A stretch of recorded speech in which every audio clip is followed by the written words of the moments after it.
La majorité des hommes ne connaissent pas ces zones, et pourtant elles existent sur le corps de chaque femme. Dans cette vidéo, nous allons les localiser une par une et vous expliquer précisément comment les stimuler pour déclencher un orgasme. Commençons par le point érogène le plus puissant du corps féminin, le clitoris. Contrairement à ce que l'on croit souvent, le clitoris n'est pas uniquement ce petit renflement visible sous le capuchon, c'est en réalité un organe interne de grande taille, qui se prolonge de part et d'autre du vagin, sous la forme de deux racines appelées les piliers du clitoris et de deux bulbes vestibulaires situés de chaque côté de l'entrée du vagin. Au total, le clitoris peut mesurer entre 8 et 12 cm et il contient plus de 8000 terminaisons nerveuses, soit 2 fois plus que le gland masculin.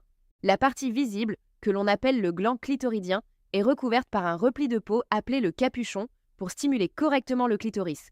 Il ne faut jamais commencer par un contact direct et brutal. La sensibilité de cette zone est telle qu'un toucher trop intense trop rapidement peut provoquer une sensation désagréable, voire douloureuse. Il convient donc de commencer par des effleurements doux et circulaires au niveau du capuchon, puis d'augmenter progressivement la pression en fonction des réactions de votre partenaire. Les mouvements les plus efficaces sont généralement circulaires ou de haut en bas, toujours avec un doigt légèrement humidifié, pour éviter tout frottement désagréable. Passons maintenant à deux zones externes moins connues, mais pourtant très appréciables. La première se situe entre l'entrée du vagin et le capuchon du clitoris.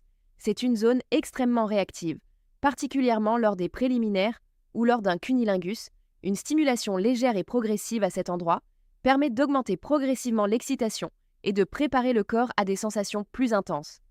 La seconde zone externe se situe entre l'entrée du vagin et l'anus, au niveau du périnée. C'est une zone riche en terminaisons nerveuses. Une pression douce exercée avec le pouce à cet endroit peut amplifier considérablement les sensations ressenties par ailleurs. Entrons maintenant à l'intérieur avec le plus célèbre des points érogènes internes, le fameux point G. Le point G est situé à environ 2 phalanges de profondeur depuis l'entrée du vagin, sur la paroi supérieure, c'est-à-dire la paroi orientée vers le nombril. Sa texture est légèrement différente du reste de la muqueuse vaginale. Elle est souvent décrite comme plus rugueuse ou spongieuse au toucher pour le stimuler efficacement. Introduisez votre index ou votre majeur et effectuez un mouvement lent en direction du nombril, comme si vous faisiez signe de venir. Une pression douce mais constante, combinée à ce mouvement, est généralement ce qui produit les sensations les plus intenses, et si vous combinez cette stimulation avec celle du clitoris simultanément, vous obtenez ce que l'on appelle la double stimulation. C'est précisément cette combinaison qui déclenche chez de nombreuses femmes les orgasmes les plus intenses. Plus profondément encore, se situe ce que l'on appelle le point D, de l'anglais deep spot, soit le point profond. Il se trouve tout au fond du vagin, à proximité du col de l'utérus.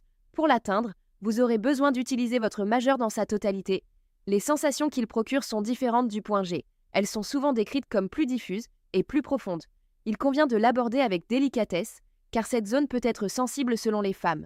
En résumé, le sexe féminin est un organe complexe et richement innervé. Chaque femme est différente, et ce qui fonctionne pour l'une ne fonctionnera pas nécessairement pour une autre. La communication, la douceur et l'attention portée aux réactions de votre partenaire restent les meilleurs guides.